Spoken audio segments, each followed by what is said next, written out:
का भी, घास का भी उल्लेख करना, उसके ऊपर है पानी का भी उल्लेख जरूर करना। किसी को भी नजरअंदाज उपेक्षा बिल्कुल नहीं करना चाहिए, किसी विषय के प्रति, किसी कृति के प्रति, कवि के प्रति या जालपुट के प्रति या ऑनलाइन रिसोर्सेज के प्रति कभी भी उपेक्षा बिल्कुल नहीं करना चाहिए, है ना। तो उसी के अनुसार करेंगे तो मैक्सिमम आपकी गलतियां दूर हो जाएंगी। उसके बाद नेक्स्ट सेकंड ईयर वाला अनुसंधान समस्या नाम अभिज्ञान और अनुमोदन, मतलब आइडेंटिटी कैसे करना चाहिए। बहुत सारे समस्या आप एमएड के दौरान मेरा डिसर्टेशन का सब प्रॉब्लम क्या होना चाहिए, पीएचडी कौन सा विषय में करना चाहिए, तो ये होता ना बहुत सारे कौन सा टॉपिक ले लूं, कौन सा टॉपिक ले लूं, ऐसा आप बोलते रहते ना। तो इनको लाइव एग्जांपल है, इनको कितने प्रेजेंट सिचुएशन में आपको पता है, मतलब आइडेंटिटी कैसे करना चाहिए, क्या क्या होता है। और रिसर्च प्रॉब्लम सेलेक्ट करना भी आसान नहीं होता है, रिसर्च प्रॉब्लम सेलेक्ट करना भी आसान नहीं होता है। नॉर्मली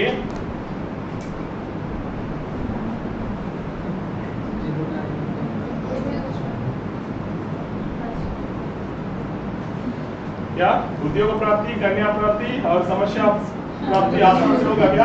कभी नहीं होगा। तो मतलब दोनों नहीं हो रहा है तो अनुसंधान समस्या प्राप्ति भी आसान से, हाँ मेरे को रेडीमेड मिल जाएगा, कभी नहीं है। यू हैव, आप वेरीफाई करना है, फाइंड आउट करना है, परिश्रम करना है, उसके बाद आपको मिलेगा। ये तीनों में कोई आसान से रेडीमेड में मिलने वाला है क्या? हाँ, साउथ इंडिया वाला को मिल जाएगा। तो पीयूष की लड़की है और मामा का लड़का है, हाँ ये वाइफ एंड हस्बैंड हो जाएगी, बचपन से हो जाए, लेकिन आपका तो नहीं हो सकता है ना। तो मतलब हमारा अनुसंधान समस्या भी उद्योग प्राप्ति से कम नहीं है, आप उसके फाइंड आउट करना। इसके बारे में किसी ने नहीं किया है, अगर किया तो वेरिएबल चेंज करना, अगर वेरिएबल भी बराबर आ रहा है तो फिर सैंपल चेंज करेंगे, सैंपल भी बराबर है, टूल चेंज करेंगे, कुछ तो नया तत्व के अनुसार हम निष्कर्ष निकालना, है ना। तो समस्या चयन करना आसान नहीं होता है ना। तो आप सेकंड ईयर वाला है तो समस्या चयन करना आसान है, थोड़ा सा हार्ड वर्क करना, मतलब फिट मेंटली रेडी हो जाइए, मतलब ट्राई करेंगे 10, 12 या 20 वगैरह फाइंड आउट करेंगे, उसमें एक हमारे लिए फिट हो सकता है ना। फर्स्ट अटेम्प्ट में नौकरी के लिए अटेम्प्ट करेंगे, मिल जाएगा क्या? कुछ लोगों को मिल जाता है, नसीब वाला को मिल जाता है, चांसेस बहुत सभी लोगों को नहीं है। तो आप वैसे आपका भी अनुसंधान समस्या सबको एक साथ जल्दी नहीं मिलेगा, रेडीमेड तो नहीं है ना। कानून चरण मिलेगा। चलो सिंपली कल भी पंडा सर ने आप ऑलरेडी आपने फर्स्ट ईयर में पढ़ा है, रिसर्च का कितने प्रकार है पढ़ा है ना। एक फंडामेंटल रिसर्च, अप्लाइड रिसर्च और एक्शन रिसर्च, तो उसी के बेस पर ही रिसर्च समस्या तो होगी। एक fundamental research problems, applied research problems, action research oriented problems, है ना। उसमें उसके ऊपर प्रकार के रूप में देखा जाएगा तो इन डेप्थ ले आ जाएगा। यहाँ पर मैंने बोला डिस्क्रिप्टिव प्रॉब्लम्स भी हो जाएगा, डेवलप मूल्यांकनात्मक प्रॉब्लम्स भी हो जाएगा, अलग अलग हो जाएगी, मतलब सब कुछ मिलाकर अगर देखा जाएगा तो ये तीनों में अंतर्भूत हो जाएगा, इसी का उपअंग है। नेक्स्ट सिंपल, अभी बताइए अनुसंधान समस्या मतलब क्या? दरअसल समस्या मतलब क्या, अनुसंधान समस्या मतलब क्या? अनुसंधान समस्या मतलब कुछ नहीं है, सिंपल आमतौर पर जनसामान्य भाषा में एक रिसर्च स्कॉलर के ओपिनियन के अनुसार अगर देखा जाएगा तो रिसर्च स्कॉलर जो समस्या का उत्तर दे सकता है या समाधान कर सकता है, उसी को हम टेक्निकली क्या नाम से पुकार करेंगे, जो समस्या का उत्तर दे सकता है। अभी फिलहाल हम अध्यापन के दौरान बच्चे क्लासरूम में कोलाहल कर रहे हैं, इट इज ए प्रॉब्लम, वो प्रॉब्लम को सॉल्व कैसे कर सकते हैं, उत्तर कैसा दे सकता है, या वो समस्या को कैसे दूर कर सकता है, वो समस्या का समाधान कैसे कर सकता है, दैट इज ए प्रॉब्लम। मतलब आपके सामने आपके फील्ड लेवल पर जो कुछ भी समस्या दिखाई दिया, वो समस्या का उत्तर करना, क्या वो समस्या का समाधान करने वाला प्रक्रिया को हम क्या नाम से पुकार सकता है, it is a research problem. मतलब अनसॉल्वेबल थिंग तो नहीं है, मतलब every problem is solvable, problem मतलब सॉल्वेबल है, समस्या मतलब उसका जरूर कुछ ना कुछ समाधान होगा। रोग है, रोग का जरूर मेडिसिन तो जरूर होगा, तो वैसा क्यों नहीं, क्यूरेबल तो नहीं होगा, लेकिन रिडीमेबल तो हो सकता है तो वैसे यहाँ पे रिसर्च के दौरान हर एक इश्यू का जरूर कुछ ना कुछ समाधान होगा, मतलब 100% नहीं होगा तो 70%। सोशल स्टडीज में अगर देखा जाएगा तो 100% फैक्ट्स परफेक्ट हो जाएगा क्या? निष्कर्ष रिसर्च का कौन बोला है? क्या आपने जो भी फाइंड आउट कर रहा है, आपका डेटा जब मिल रहा है आपको 100% पॉजिटिव रिजल्ट आ रहा है क्या?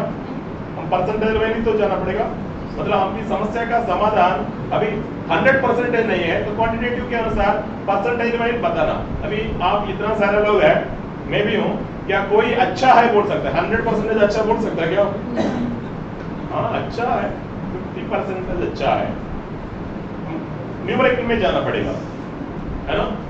क्लासरूम में कोलाहल चल रहा है, पूरा का पूरा बच्चे सभी लड़के लड़कियां सभी क्रिकेट खेल रहे हैं क्या? अल्लाह बचा रहा नहीं है, 50% बच्चे अच्छे हैं, 50% बच्चे कोलाहल कर रहे हैं। हाँ, तो उनको जहां पर समस्या है वही समस्या को समाधान करना, मतलब ह्यूमन बिहेवियर कॉम्प्लेक्सिटी संक्लिष्टता होने की वजह से कभी भी हो एक वैक्सीन फिट कभी भी नहीं हो सकता है क्या? एक ही समाधान बिहेवियरल प्रॉब्लम्स का समाधान हो सकता है क्या? कभी नहीं हो सकता। और नेक्स्ट यहाँ पर ये अनुसंधान ये हमारा अनुसंधान समस्या कौन सी है उसको आइडेंटिटी करना, उसकी आइडेंटिटी करना अनुसंधान प्रक्रिया का प्रथम सोपान है। सबसे पहले आप आइडेंटिटी करना है ना, कौन सा प्रॉब्लम है हमारा, कौन सा विषय के ऊपर हम अनुसंधान करना, और उसका अभिज्ञानता नहीं है, सूत्रीकरण भी करना, फॉर्मुलेशन भी करना, मतलब इसकी नैसर्गिकता कैसी है, अगर इसके ये समस्या को दूर करने के लिए कौन सा स्टेप, कौन सा कदम उठाएंगे तो ये समस्या का समाधान हो सकता है। हम तात्कालिक रूप से विचार विमर्श भी करना पड़ता है ना? क्लासरूम में बच्चे कोलाहल कर रहे हैं तो हम प्रॉब्लम आइडेंटिफिकेशन किया तो उसको सूत्रीकरण भी करना है ना, किसके वजह से हो रहा है कोलाहल, first what was the reason, reason find out करना, और क्या कौन सा कदम उठाएंगे तो ये समस्या का समाधान हो सकता है, तात्कालिक समाधान का अन्वेषण भी करना, सूत्रीकरण। और क्या क्लास प्रभावात्मक लेक्चर व्याख्यान नहीं हो रहा है इसके वजह से हो रहा है, या क्लासरूम में माहौल ठीक नहीं है इसके वजह से हो रहा है, या इंटेंशनली छात्र जानबूझकर भी करने वाला भी होता है ना, जानबूझकर भी किसी को पैर से मारने वाला या धक्का मारने वाला, सिक्का खींचने वाला, अलग अलग टाइप का भी होंगे, या कौन सा रीजन है वो भी फाइंड आउट करना। मतलब केवल आइडेंटिफिकेशन करने से समस्या का समाधान नहीं होगा, एक आइडिया तो आ जाएगा लेकिन उसका कारणांतर कौन सा है उसी का सूत्रीकरण करना जरूरी है। उसके बाद आप तात्कालिक समाधान ये कदम उठाएंगे तो ये समस्या का समाधान हो सकता है ना? अगर वो दोनों पता कर लिया, मतलब समस्या का आइडेंटिफिकेशन और सूत्रीकरण फॉर्मुलाइजेशन अगर कर दिया तो आपका प्रथम सोपान खत्म, मतलब प्रथम सोपान मतलब लगभग 50% प्रॉब्लम सॉल्व है। फर्स्ट स्टेप तो है नाम के लिए तो फर्स्ट स्टेप है, लेकिन अगर दोनों अगर पता कर लिया, आइडेंटिफिकेशन कर लिया, फॉर्मुलाइजेशन भी, सूत्रीकरण भी अगर कर लिया तो आपका समस्या 50% फर्स्ट स्टेप में ही हो रहा है।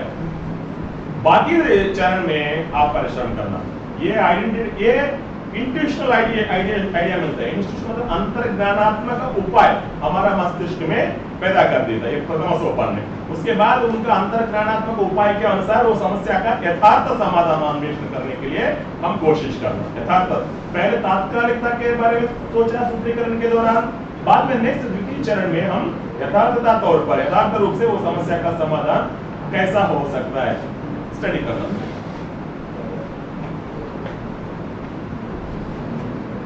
नेक्स्ट, और ये चरण तो है, फर्स्ट चरण तो है, 50% तो समस्या का समाधान हो जाएगा अभिज्ञान से, समस्या का सूत्रीकरण से 50% हो जाएगा। लेकिन ये फेस जो भी है, ये फेस हमेशा चैलेंजेबल है, आसान नहीं है।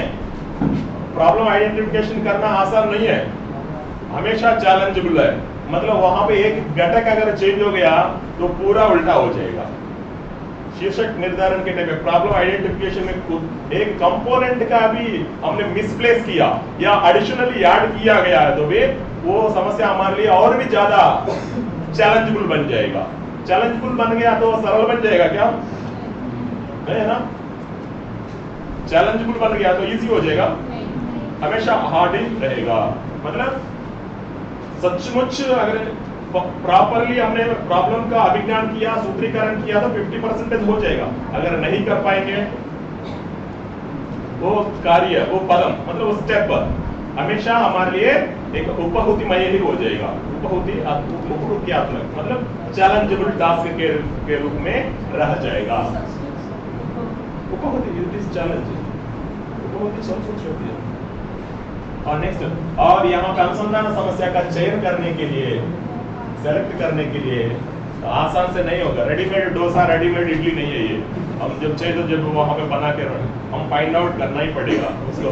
कई रेफरेंसेस ढूंढना पड़ेगा, कई रेफरेंसेस ढूंढना ही पड़ेगा।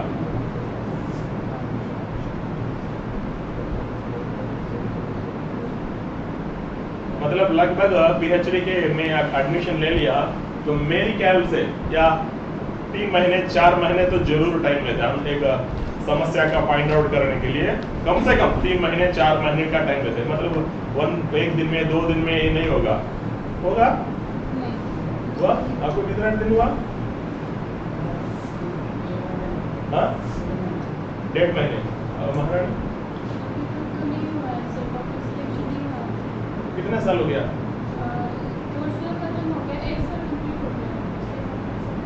अभी तक समस्या चयन नहीं हुआ। ठीक है, आसान नहीं होता है, इट इज चैलेंजेबल है। मतलब आइडेंटिटी करने के लिए हमको बहुत टाइम मिलता है, आइडेंटिटी करने के बाद सूत्रीकरण करने के लिए भी हमको बहुत टाइम मिलता है। लेकिन फर्स्ट फेज है, इट इज प्रथम सोपान है। अगर प्रथम सोपान अगर ठीक से हो गया तो 50% काम हो गया। लेकिन होने वाला है क्या? इट इज चैलेंजेबल है। मतलब वहां पे हर एक टाइप, एक घटक का उपादेयता क्या, यहाँ ये सैंपल का उपादेयता क्या, ये विधि का उपादेयता क्या, ये उपकरण का उपादेयता क्या, और यही टॉपिक लेकर दूसरे जगह में किसी ने किया क्या, है ना। कई रेफरेंसेस हम देना पड़ेगा, कई रेफरेंसेस हम देना पड़ेगा। आपका सैंपल चेंज करना या टूल अलग अलग से किया, टूल खुद का डेवलपमेंट किया या ऑलरेडी प्रमाणीकृत उपकरणों को यूज किया जा रहा है क्या, सब कुछ हमें विवरणात्मक रूप से प्रस्तुति करना। मतलब आसान है क्या? बोलने के लिए प्रथम सोपान हम बोला जा रहा है, आसान नहीं है ना। नेक्स्ट, और ये अनुसंधान के दौरान कौन सा घटक होता है?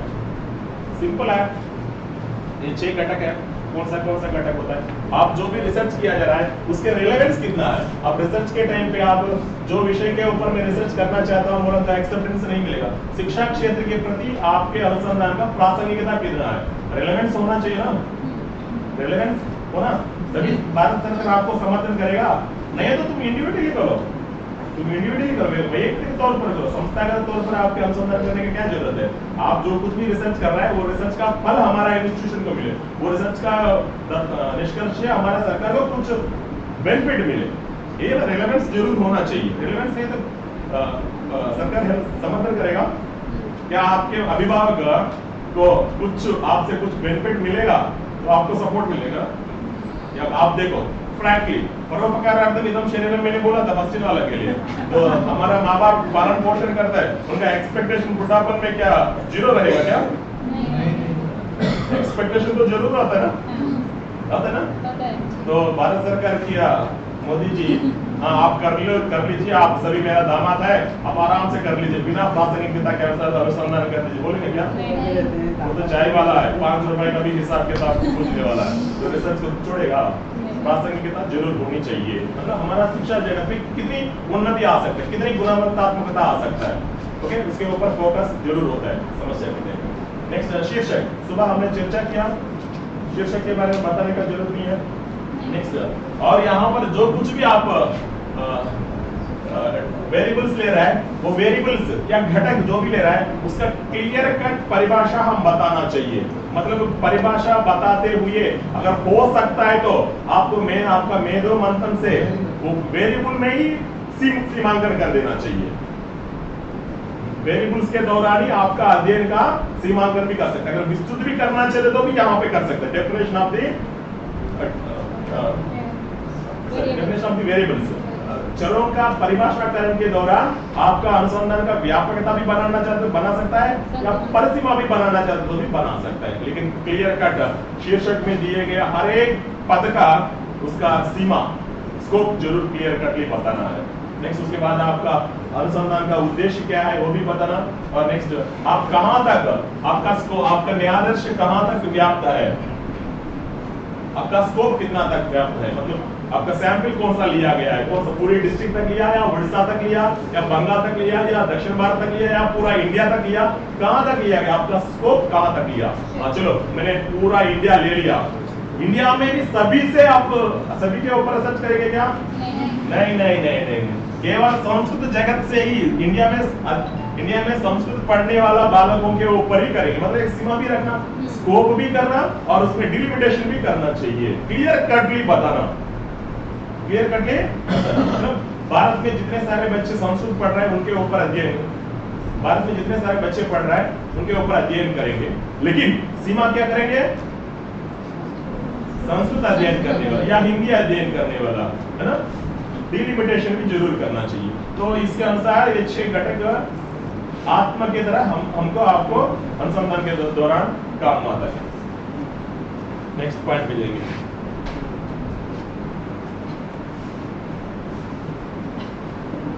और नेक्स्ट यहाँ पर ये ओके, अनुसंधान समस्या का अभिज्ञान करना तो प्रथम सोपान है, और नेक्स्ट यहाँ पर सामान्यतः आपका समस्या का आइडेंटिफिकेशन केवल एक लाइन से स्टार्ट नहीं होता है।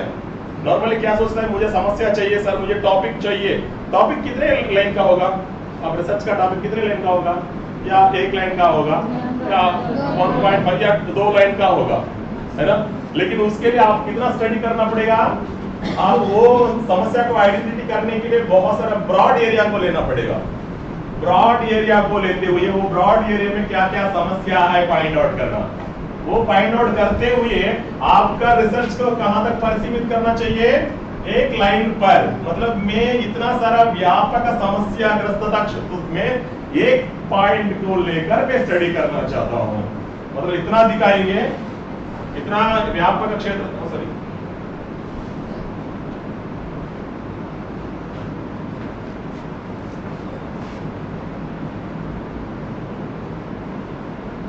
व्यापक क्षेत्रता तो इतना तो बहुत सारा है, उसमें एक पॉइंट, एक बिंदु के ऊपर मैं ये समस्या के ऊपर स्टडी करना चाहता हूँ, ये स्टडी करना कैसे होता है, आपका रिव्यू ऑफ रिलेटेड लिटरेचर में बहुत सारे व्यापक तौर पर वो समस्या को अध्ययन करता है, क्या वहां पर जो कुछ भी कहा गया सभी विस्तृत क्षेत्र के ऊपर हम रिसर्च करेंगे क्या, करेंगे क्या?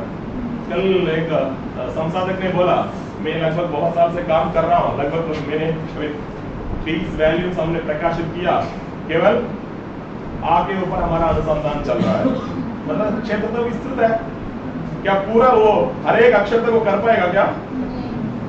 नहीं कर पाएगा ना, मतलब समस्या तो बहुत हो सकता है, लेकिन आपका शुरुआत तो बहुत विस्तृत क्षेत्र से स्टार्ट हो जाएगा और छोटा में आ जाएगा, मतलब मैक्रो टू माइक्रो आ जाएगा, स्थूलात सूक्ष्मपति, है ना, स्थूलात सूक्ष्मपति, मतलब ब्रॉडनेस से नैरो में आ जाएगा, मतलब आपका अध्ययन शैली, आपका समस्या का अन्वेषण कहां से होता है, व्यापकता से आ जाता है, लेकिन एक ही ओर, सूक्ष्म के ओर, शटल के ओर आपकी निर्गमन हो जाता है। तो मतलब अनुसंधान में बहुत सारे समस्या होंगे, तो सभी एक मानव कर सकता है कि अपना जीवन काल में कभी भी नहीं कर सकता। शिक्षा जगत में जितने सारे समस्या है, एक आदमी ये सभी समस्याओं का समाधान कर सकता है क्या? मान लो छात्र समस्या है, एक टॉपिक ले ले, विस्तृत क्षेत्र में छात्र समस्या कितना है, विस्तृत रूप से, तो उसमें बहुत सारे समस्या है, उसी में एक के ओर जाएंगे, मतलब विशिष्टता एक बनाएंगे, माइक्रो के ओर जाने के टाइम पे, हाँ छात्रावास में रहने के टाइम पे छात्रों की समस्या कैसा होता है उसके बारे में अध्ययन, मतलब विस्तृतता से हम विशिष्टता के ओर जा रहे हैं, विस्तृतता से विशिष्टता के ओर, मतलब मैक्रो से माइक्रो के ओर, स्थूलता से सूक्ष्म के ओर जाना ही पड़ता है, तभी आपको एक प्रॉब्लम मिल जाएगा। आसान से मुझे 1 लाइन का टॉपिक बताओ, मुझे थोड़ा बता दो, आपके टॉपिक ऐसा पूछता है, कभी नहीं हो सकता है। विस्तृतात्मक अध्ययन करने के बाद ही आपको सूक्ष्म विशिष्टता कथन के अनुसार आपको समस्या मिल जाएगा। जैसे कि मैं ये हो सकता है क्या, जैसे कि हम लोग जैसे कि 10th तक, अभी तक +2 तक हो गया और सभी सब्जेक्ट पढ़ते हैं, फिर उसके बाद +2 या +3 में जब एक ही सब्जेक्ट लेके पढ़ते हैं, ये इसका उदाहरण हो सकता है कि नहीं हो सकता है? किसके लिए उदाहरण? ये जो स्कॉलरशिप में पढ़ते हैं, ये उदाहरण हो सकता है या नहीं? तभी सामान्यात विशिष्टम प्रति हो जाएगा। सभी विषयों से लेकर विशिष्टता की ओर जा रहा है। सामान्यात विशिष्ट प्रति, सभी विषय पढ़ रहे हैं, जनरलाइजेशन में पढ़ रहे हैं, तो तभी आपको डिग्री में आने के बाद विशिष्टता की ओर, स्पेशलाइजेशन की ओर जा रहा है। ये नहीं हो सकता ना इसमें? विस्तृत नहीं है ना, जनरलाइजेशन है, लेकिन विस्तृत नहीं है। एक ही कंटेंट में जो विस्तृतता मतलब एलाबोरेट ब्रॉडनेस से हम माइक्रो के ओर जाएंगे, शटल की ओर जाएंगे। वो साइंस में भी हो या सोशल साइंस में भी हो या मैथमेटिक्स में भी हो या बायोलॉजी लाइफ से कुछ भी हो, वहां पर ब्रॉड कॉन्सेप्ट से, ब्रॉड एरिया से हम शटल ओर के जाने, सूक्ष्म तत्व की ओर जाने के लिए प्रयास किया जाता है। तभी आपको एक समस्या मिल जाता है। तो सभी समस्या का कोई भी व्यक्ति विशेष समाधान करना मुश्किल नहीं है, भले उनका बेंगलोर एयरपोर्ट बनने दो, कुछ भी बनने दो, कोई नहीं कर पाएंगे।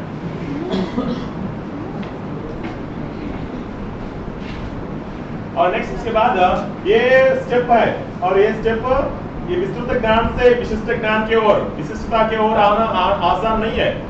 तो कभी कभी 1 महीने भी ले सकता है, 1.5 महीने भी ले सकता है, 3 महीने, 4 महीने, 5, 6, 1 साल भी टाइम ले सकता है।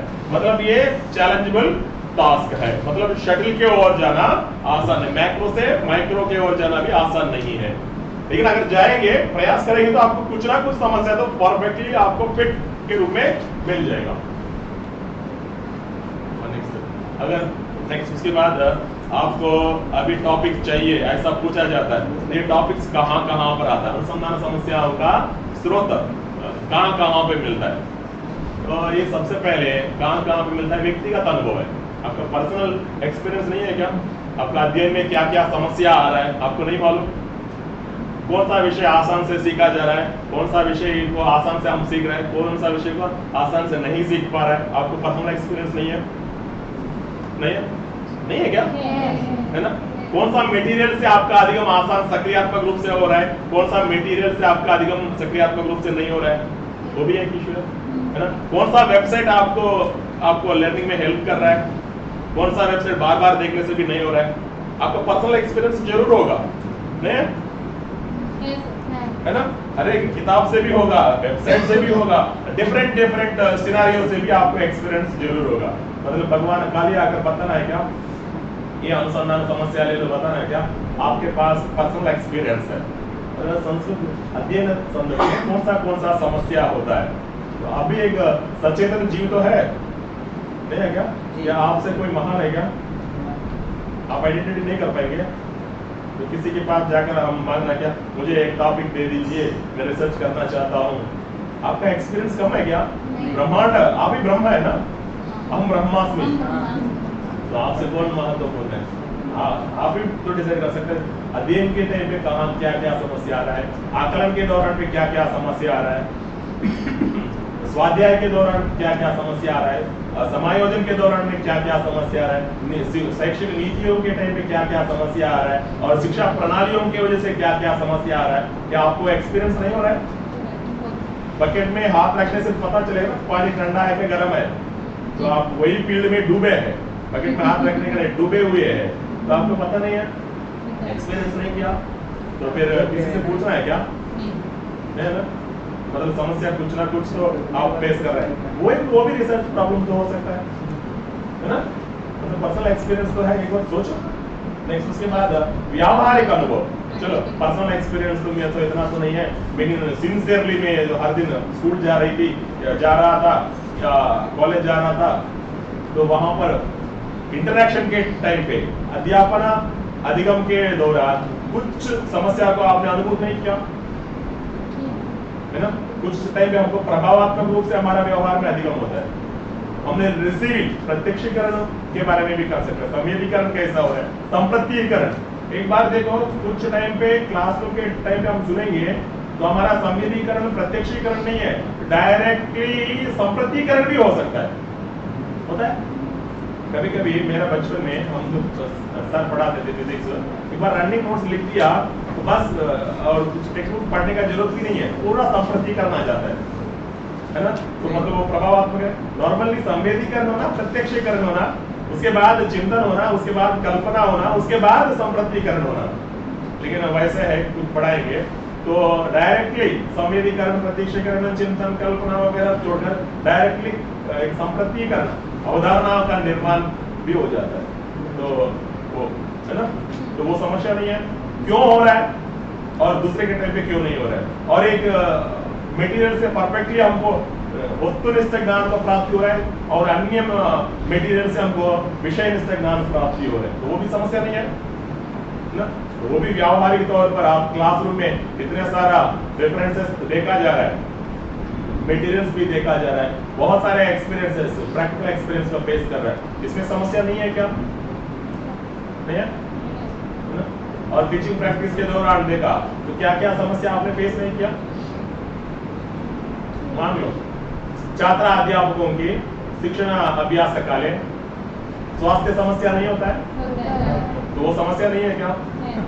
तो आपने रिसर्च कर दिया तो बीएड वाला के थोड़ा हेल्पफुल तो होगा, नहीं होगा? नहीं होगा क्या? यार सुबह सुबह क्या क्या समस्या होता है सुबह सुबह उठने में? टीचिंग प्रैक्टिस, खाना बनाना, टिफिन लेके जाना,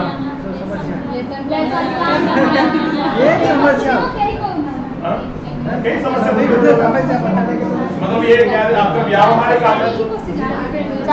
व्यावहारिक अनुभव से पता चल रहा है, नहीं पता चल रहा? बोलिए आप। बोलो महारानी, बोलो मुंबई में मेट्रो की प्रॉब्लम थी। मुंबई में तो मेट्रो प्रॉब्लम नहीं बता सकती। हाँ सीता रानी सर पहली बार साड़ी पहनना भी सबसे बड़ा साड़ी पहनना लड़कियों को यूनिफॉर्म गणवेश भी एक प्रॉब्लम हो सकता है। वो बोल रहे कि लोकल ट्रेन में जाना है।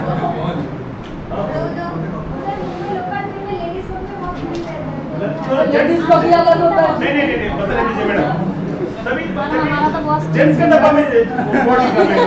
जेंट्स का नहीं है सर, वो जेंट्स का नहीं है। अरे यार मैं इतना वीडियोस निकाला था, हर दिन लेडीज इशू होता है। वो लेडीज होते थे। हमारा डिब्बा में लेडीज आ गया तो कम से कम उनको बैठने का जगह देते हैं, बैठ जाइए। वो लेडीज नहीं होता नहीं होता क्या? जेंट्स के डिब्बा में आपने बोर्डिंग किया, चढ़ गया तो आपको बैठने का स्पेस मिल जाता है ना। लेडीज के डिब्बा में तो वहाँ पे समस्या का समाधान हो गया।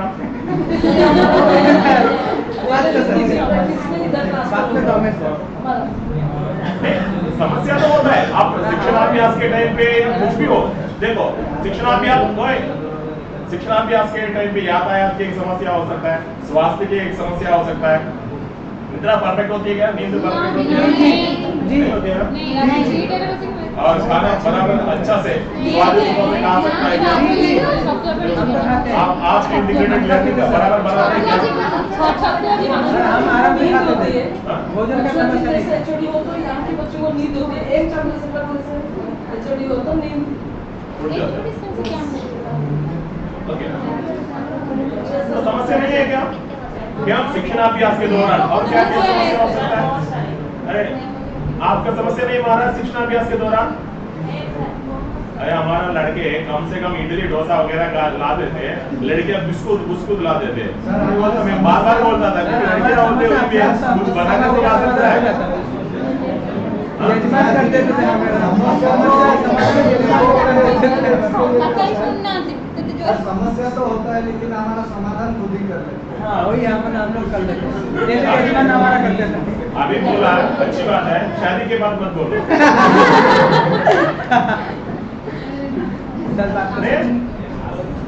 बस और बस उतना ही है क्या? भोजन समस्या, स्वास्थ्य समस्या और यातायात समस्या, ये क्या होती है?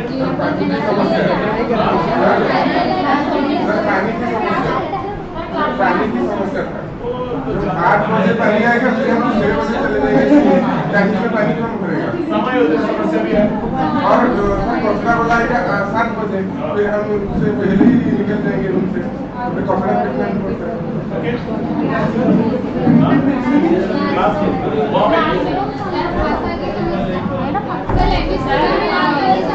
भाषा में प्रॉब्लम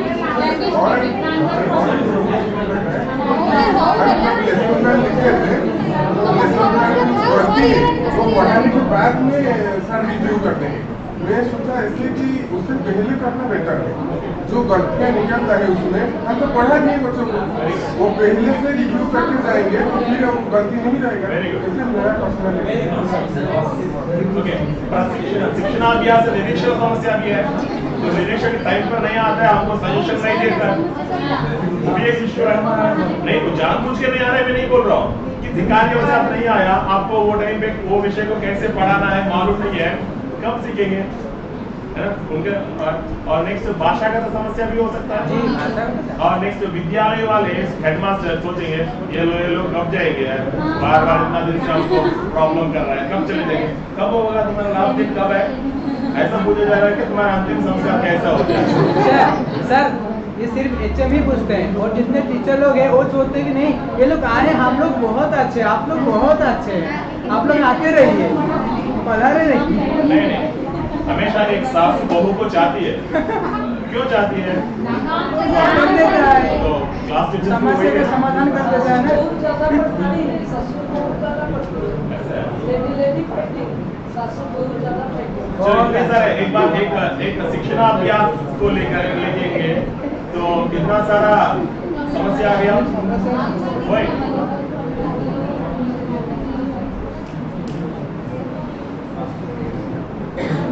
स्वास्थ्य समस्या एक है, अब समायोजन समस्या है, ओके, यातायात समस्या है, और भाषागत समस्या है, विद्यालय प्रबंधन समस्या है, बहुत सारे हैं, लगभग 7-8 हो गया।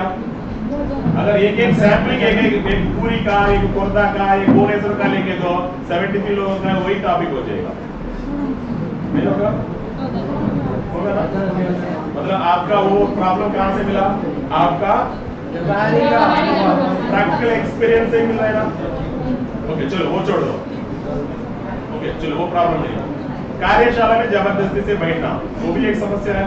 क्लास में बैठे हैं, हॉस्टल वाला सोचता है हमको क्यों जबरदस्ती में बैठा दिया, शादी तो पड़ोसी के घर पे हो रहा है, शादी तो पड़ोसी के घर पे हो रहा है, तो हमको क्यों जबरदस्ती से बिठाया? शादी देखेंगे, शादी देखेंगे कैसे हो रहा है। नहीं, वहाँ पे डांस वांस हो रहा है तो पड़ोसी के घर पे तो देखेंगे, कुछ नहीं है तो क्यों देखेंगे? शादी कैसे हो रहा है, कैसे आगे भी शादी करना है ना।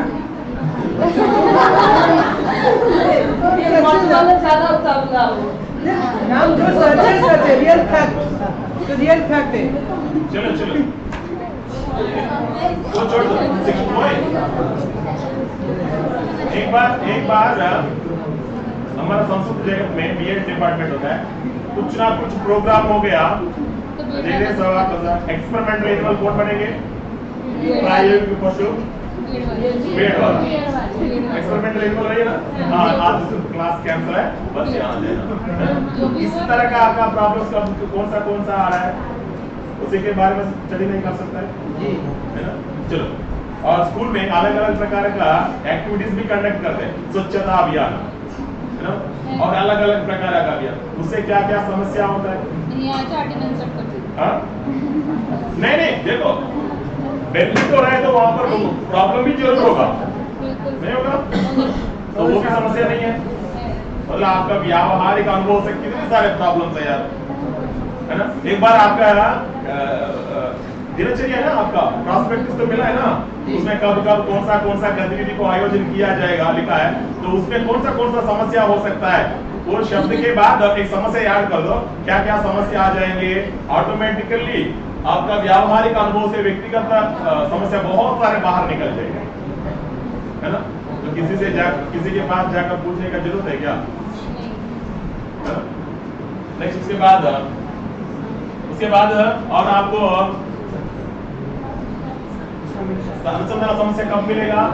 लाइब्रेरी जाओगे, कौन सा विषय के ऊपर किसने शोध किया गया, अनुसंधान किया गया, हम बहुत सारे डिसर्टेशंस, थीसिस वगैरह पढ़ेंगे तो हमको एक आइडिया आएगा या नहीं है। एक जर्नल्स होता है, शोध पत्र का ये होता है, शोध पत्र प्रकाशित किया जाता है, यहाँ पर भी है ना मैडम, एक शिक्षा सौद कुछ है, शिक्षा सुधा एक रिसर्च जर्नल है। शिक्षक हाँ, पौर्णमासी है। तो वहाँ पे भी कई लोग शोध पत्रों को प्रस्तुत करते हैं। क्या उसका समीक्षा करेंगे तो कौन सा विषय के ऊपर हम अच्छा से रिसर्च कर सकते हैं, आइडिया नहीं आएगा? जी आएगा। चलो ये भी छोड़ दो, हमारा विद्यापीठ को छोड़ दो। क्या भारत में बहुत सारे यूनिवर्सिटीज है, वहाँ पे भी बहुत सारे लाइब्रेरीज होंगे, वहाँ पे डिसर्टेशन, थीसिस, रिसर्च जर्नल्स बहुत सारे होंगे। तो उसमें हम एक बार स्टडी करेंगे तो हमको भी लगता है मैं इसी को ये विषय को लेकर हमारा पूरी जनपद में कर सकते हैं, खोर्धा जनपद में कर सकते हैं। एक आइडिया नहीं आएगा? जरूर आएगा ना। तो किसी से पूछना जरूरी है क्या? लाइब्रेरी जाकर ऐसे रिव्यू करना बेटर है ना? रिव्यू करेंगे तो आपका स्कोप बढ़ेगा। समस्या का समाधान कैसा है? विस्तृत क्षेत्र से सूक्ष्मता की ओर जाना। तो मतलब आपको समस्या का अभिज्ञान करने के लिए विस्तृत अध्ययन करना पड़ेगा। विस्तृत अध्ययन करेंगे तो सूक्ष्मता के आधार पर आपका समस्या का अभिज्ञान हो जाएगा। तो यहाँ पर रिव्यू करेंगे तो एक नहीं है, आप एक समस्या के लिए ढूंढ रहे हैं, 4-5 मिल जाएगा। लेडीज है ना, मार्केट जाएंगे कपड़ा खरीदने के लिए, एक साड़ी खरीदने के लिए जाता है, वहां पे जाने के बाद 4-5 पसंद आ जाता है, होता है ना? तो फिर यहाँ पे भी विस्तृत क्षेत्र से जाएंगे तो एक समस्या को ढूंढने के लिए जब जाएंगे, अब एक समस्या नहीं है, आपके क्लासमेट्स को भी देने का समस्या भी मिल जाएगा, है ना? तो मतलब विस्तृत क्षेत्र से सूक्ष्मता की ओर जब जा रहा है तो तभी भी समस्या आपको मिल जाएगा। नेक्स्ट उसके बाद वो छोड़ो, और यहाँ पर कुछ लोगों ने पहले के टाइम पे कुछ सजेशंस किया होगा, वो हर एक रिसर्च के पीछे सजेशंस फॉर फर्दर रिसर्च, भावी अनुसंधान के लिए कुछ सुझाव दिया जाता है। वो क्लियर कटली बोलता है, अच्छा से सुझाव देता है, मैंने ये सैंपल के ऊपर किया हूँ, आप लोग सैंपल चेंज कर भी रिसर्च कर सकता है, और मैंने ये विषय के ऊपर शोध किया हूँ, शिक्षणाभ्यास के दौरान स्वास्थ्य समस्या के ऊपर मैंने रिसर्च किया हूँ, लेकिन मेरा निरादर्श पूरी है और तुम दूसरा डिस्ट्रिक्ट ले लो, कर लो, और इसी के दौरान मैंने ये प्रश्नावली उपकरण का यूज किया हूँ, तुम इन्वेंटरी यूज कर लो, तुम चेकलिस्ट यूज करके भी कर सकते हैं, पूरी में भी कर सकता है। तो मतलब वहां पे क्लियरली बता दे, तो न्यायाधीश चेंज करो, विधि चेंज करो, अब वही टॉपिक के ऊपर भी तो कर सकता है। मतलब प्रार्थना अनुसंधान भी हमको एक मार्गदर्शन के रूप में काम करता है। तो मतलब हर एक डिसर्टेशन, पीएचडी थीसिस और रिसर्च पेपर के पीछे जो सजेशंस दिया गए एक बार रिव्यू करेंगे तो हमको अच्छा से, छोटा सा पदमार्ग नहीं है, एक्सप्रेस है, हाईवे मिल जाएगा, मतलब बहुत सारे समस्या दिखेंगे, उसमें चुनो आपका कौन सा बेस्ट प्रॉब्लम हो सकता है, अच्छा से कर सकता है, निष्ठा से कर सकता है, तो फाइंड आउट करने के लिए अच्छा मार्ग है।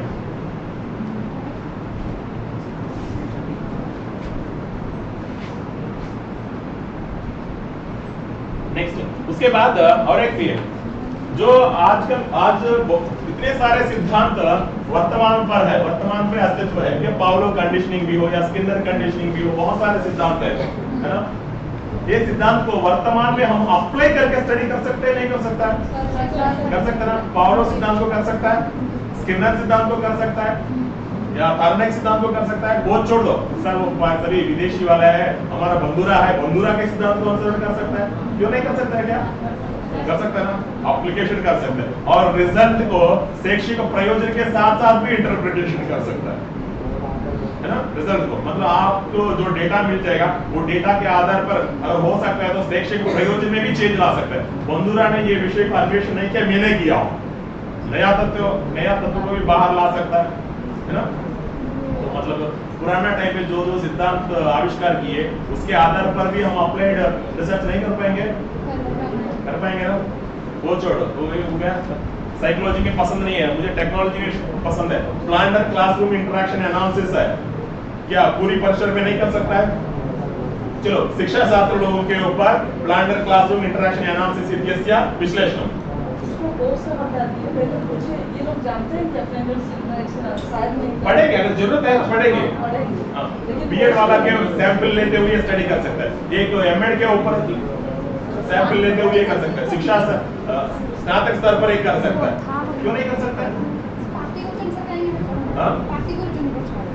मतलब शोर मचा रहे हैं, वो लोग बात कर रहे हैं आपस में, वो पीछे पूरा बात कर रहे हैं, पूरा बात कर रहे हैं, अभी तक कर रहे हैं कंट्रोल। अभी भी कर रहे हैं। Give silence please. Last bench. जो लोग आवाज कर रहे हैं जाके एचओडी को बता दूं फिर वर्कशॉप बंद कर दिया जाए।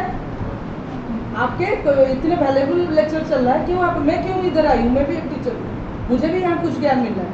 वो जो शब्द आप लिखे, अपहोती क्या लिखे, चैलेंजेबल, वो मुझे पता नहीं था, सच में पता नहीं था, मैंने पूछा। आप ऐसा मैंने क्यों शोर करें, एक तो छोटा रूम है, थोड़ा साइलेंट होकर बैठिए, प्लीज यही जल्दी रिस्पेक्ट होता है।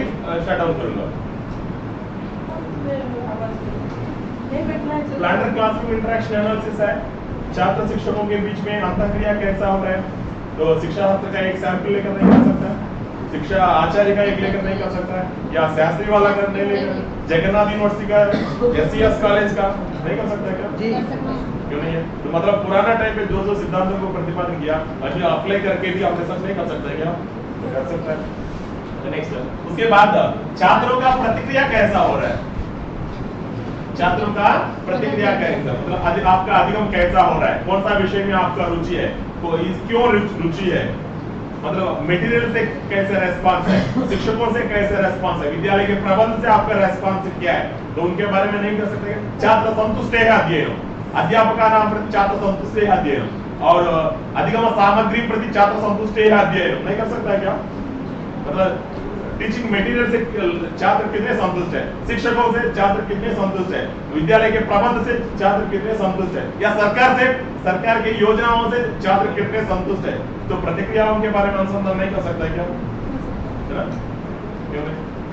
आपका जो बेनिफिट मिल रहा है वो आप भी एक स्टूडेंट होती है, आप भी प्रतिक्रिया करते रहेंगे, तो प्रतिक्रियाओं के ऊपर रिसर्च नहीं हो सकता। नेक्स्ट, ये आपको समझ में नहीं आएगा। निष्पादन संस्करण क्रिया, मतलब अभी हम पहले रिसर्च पोस्ट रिसर्च में आ जाएंगे। कितने स्कॉलर से यहाँ पर expose back to research idea, research का शोधांतर आइडिया छोड़ो, ये आपके लिए जरूरी है।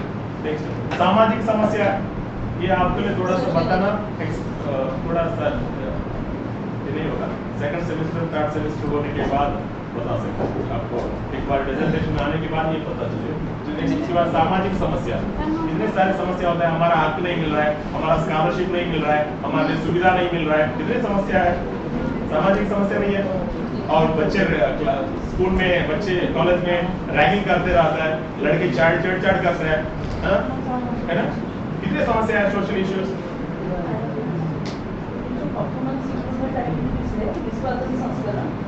बोलने ये तो सर जैसे क्लास में हम डेली करते हैं या सेमिनार वगैरह करते हैं, तो व्हाट टाइप ऑफ डेवलपमेंट दे उसको लेके कर सकते हैं, लेकिन वो एक्सपोज पे जाना पड़ेगा, एक्सपोज पे जाना पड़ेगा, लेकिन उसको भी पहले उनसे पैदा हुआ, अभी मम्मी का दूध पी रहा है, तो मैं अभी रोटी खिलाएंगी तो नहीं, मैंने वही बोला कि ये परफॉर्मेंस उसमें आ सकता है। डर जाएंगे मैडम, आपसे पूछा कि ये हो सकता है, उनके नजर में राक्षस बन जाओगे 2 मिनट में। हम हीरो है। सामाजिक समस्या, क्या क्या समस्या है? कौशल की समस्या नहीं, आपको सुविधा मिल रहा है, वो भी एक समस्या है। स्कॉलरशिप भी टाइम से नहीं मिल रहा है, कैंटीन भी नहीं है, कैंटीन भी नहीं है, कितना प्लेग्राउंड भी ठीक से नहीं है, कितने सारे सामाजिक समस्या है। सदस्य क्या कुर्सी बना दो, आप क्यों नहीं कर सकता है? सैंपल सदस्य क्या कुर्सी बना दो, क्यों नहीं कर सकता? स्मार्ट बोर्ड, उपकरण, शिक्षण उपकरण समस्या है, शिक्षण उपकरण समस्या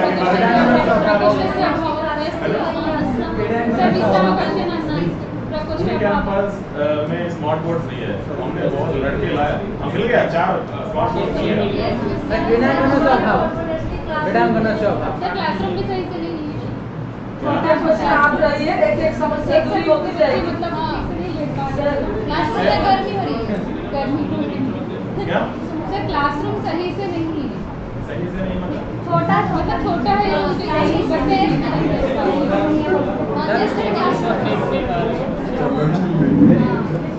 जो और क्या क्या समस्या है? ऑडिटोरियम में जगह नहीं है, सभी मानवीय सुविधा मिल रहा है, मतलब पानी पीने का पानी,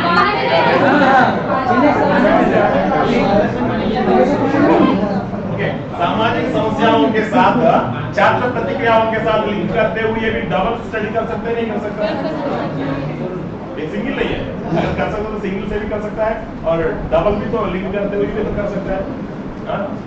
समस्या इतने सारा है, हर दिन थोड़ी होली है, होली नहीं ना, हर दिन तो दिवाली नहीं है ना, तो बहुत सारे समस्या है।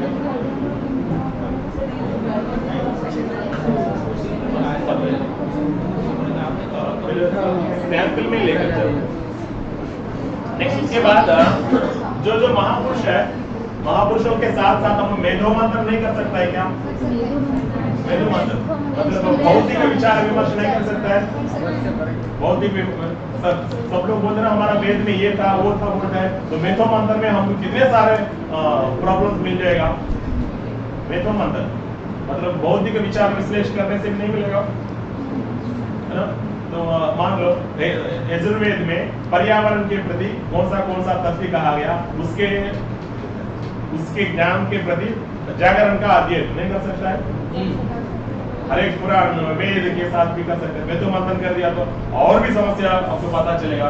नेक्स्ट उसके बाद आपका अंतर्ज्ञान इंट्यूशन एक होता है, इंट्यूशन होता है मतलब तो आपको पता चलता है कौन सा काम करने के टाइम पे कौन सा दिक्कत हो रहा है, वो समस्या का समाधान क्या करेंगे तो समाधान हो सकता है। आपको आइडिया हर एक को मिलता है, सुबह से लेकर शाम को रात को सोने के टाइम तक आपके पास आभ्यंतर चेतना एक होती है, इंटरनल अनकॉन्शियसनेस नाम से पुकारा जाता है या इंट्यूशन नाम से भी पुकारा जाता है। इंट्यूशनल एक्सपीरियंस से भी कई समस्या आपको पता चल जाता है।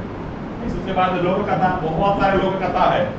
लोक कथाओं का प्रभाव हमारा जीवन में कितना प्रभाव है, हमारा व्यक्तित्व के निर्माण में लोक कथाओं का प्रभाव कितना है, वो नहीं हो सकता है क्या? और चलो लोक कथा को प्रभाव छोड़ो, लोक कथाओं का निर्माण कैसे करवाना, बच्चों को सिखाना, वो भी हो सकता है। और निर्माण करना कैसे, प्रशिक्षण बीएड छात्रों को क्लासेस कंडक्ट कैसे करना चाहिए। बीएड में आपको संस्कृत संभाषण शिविर चलाया, एमएड में शिविर चलाना कैसे सिखाया, और आपको लोक कथा बचपन से हम सुन के आ रहा है, लोक कथाओं का निर्माण कैसे करना वो नहीं कर सकता है क्या? हम हमेशा सुनेंगे क्या? हम भी कुछ लोक कथाओं को क्रिएट तो कर सकता है, वो भी ये कह सकता है। नेक्स्ट उसके बाद क्षेत्रीय स्थिति नाम संपर्क, फील्ड लेवल पर आप जब रहेंगे तो हर एक एक्टिविटी, हर एक समस्या आपको टच में जरूर रहेगा, हर एक टच उनके बारे में भी ले सकता है। लास्ट में हम किसके साथ संपर्क करना, वो फील्ड में जो एक्सपर्ट्स है उनके साथ संपर्क। ये सभी छोड़कर 12 छोड़कर हम 13 के ऊपर आ जाता है। सर आप एक बता दीजिए, है ना? तो 12 ऑप्शंस है, 1 2 3 4, कहीं पे भी तो हम फाइंड आउट करना है तो हम क्या करते हैं, लास्ट में फाइंड आउट करने के लिए कोशिश करते हैं, है ना? तो पहले एक बार कोशिश करो, इसके बाद लास्ट में सर यहाँ पर कुछ चेंज कर सकता है कि मैंने फाइंड आउट किया हो, इसमें सैंपल चेंज करना है या घटक कंपोनेंट चेंज करना है क्या, या विधि चेंज करना है क्या, थोड़ा सा सुझाव दे दो, हो जाएगा। लेकिन सीधा आप ही बता दीजिए, तो कुछ दिनों के बाद बता देंगे सर थीसिस भी आप ही लिख दीजिए। तो लास्ट ऑप्शन है वो, लास्ट ऑप्शन मतलब थीसिस लिखने का लास्ट ऑप्शन नहीं है, टाइटल समस्या बताने का, चेंज करने का ना? कुछ महापुरुष ऐसा भी है, आप ही लिख दो, ऐसा भी बोलने वाला भी है। नेक्स्ट लास्ट ना, आ रहा हूँ बाबा, धीरे धीरे आ रहा हूँ। और नेक्स्ट यहाँ पर अच्छे अनुसंधान करने के लिए आपने बहुत सारे समस्या को सेलेक्ट किया, सब लोगों ने अलग अलग समस्या को सेलेक्ट किया।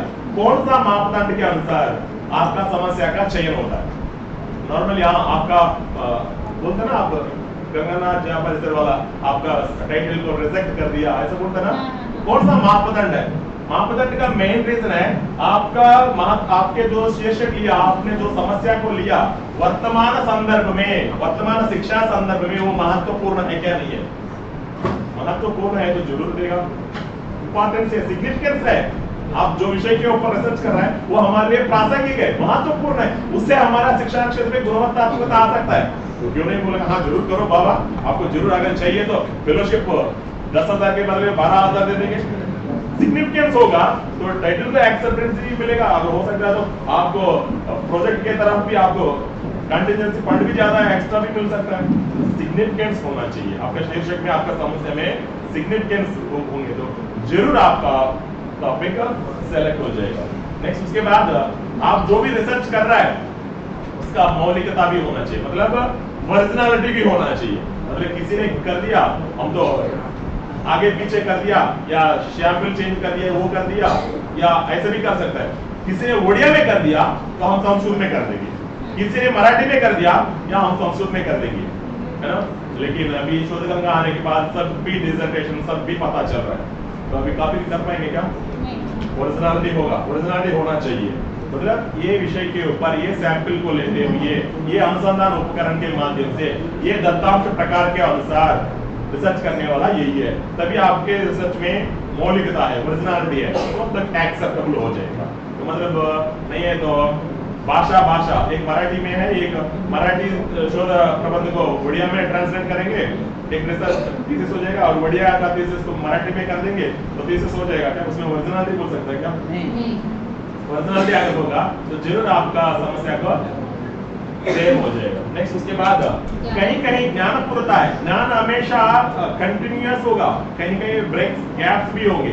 मतलब आपके अनुसंधान के वजह से वो ज्ञान का पूरकता होना चाहिए, फुलफिलमेंट होना चाहिए। जो गैप वर्तमान स्थिति में है वो स्थिति को पूरकता कर सकेंगे तो जरूर एक्सेप्टेबल करेगा। हाँ, इसके वजह से हमारा शिक्षा जगत में फुलफिलमेंट हो रहा है, वो एक्सेप्टेबल करेगा।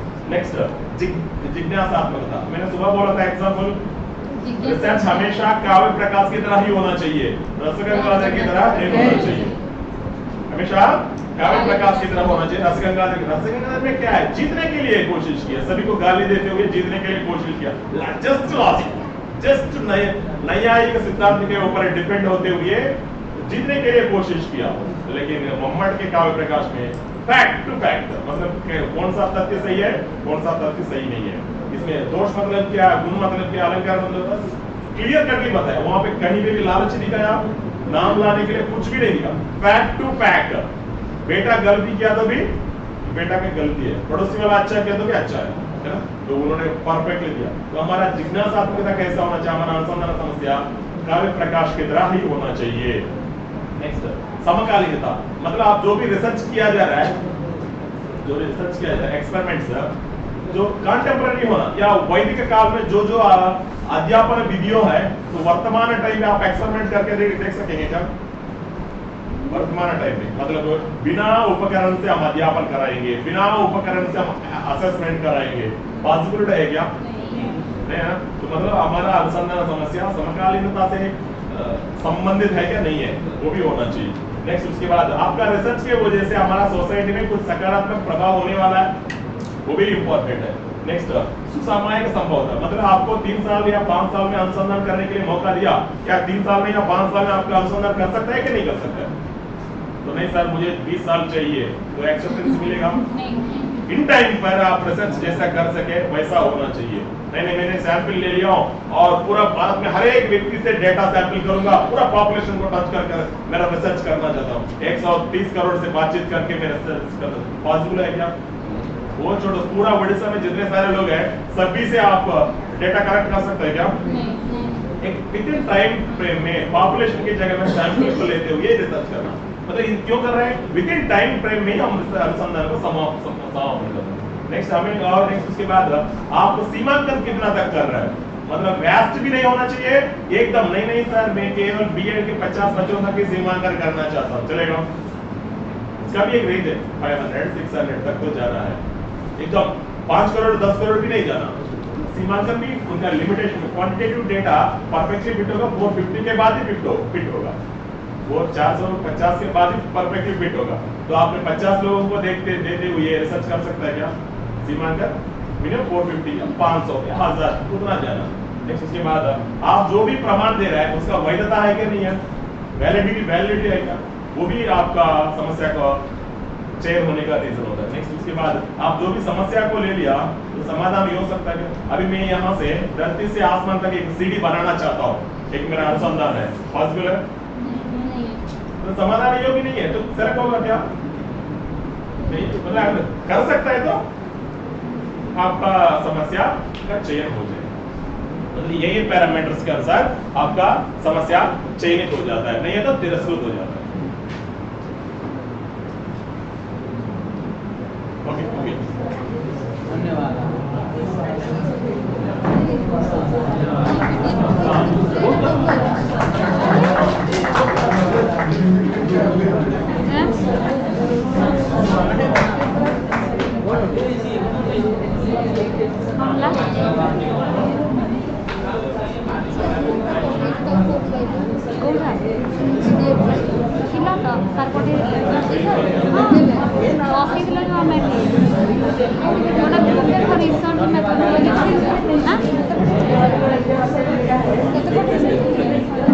ନାଇଁ ସେଦିନ ତ ଯାଇଥିଲୁ।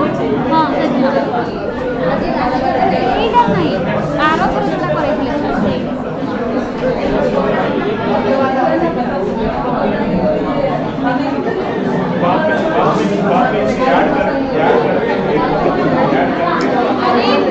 ସାର୍ ଅଛନ୍ତି ନା କ୍ଲାସରେ?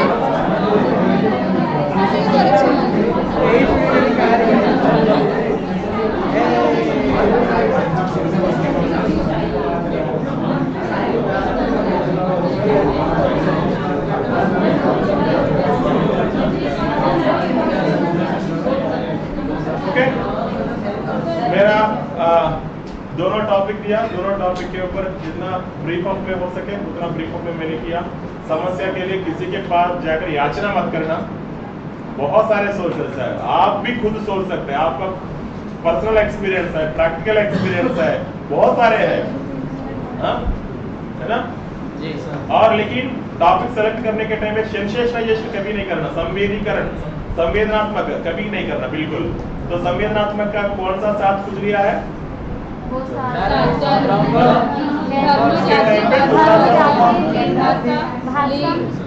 हाँ, वो उसको टच ना करते हुए रिसर्च कर सकते बिना हाँ? ये पीडीएफ चलिए वो भी ऐड करके मैं भेजूंगा।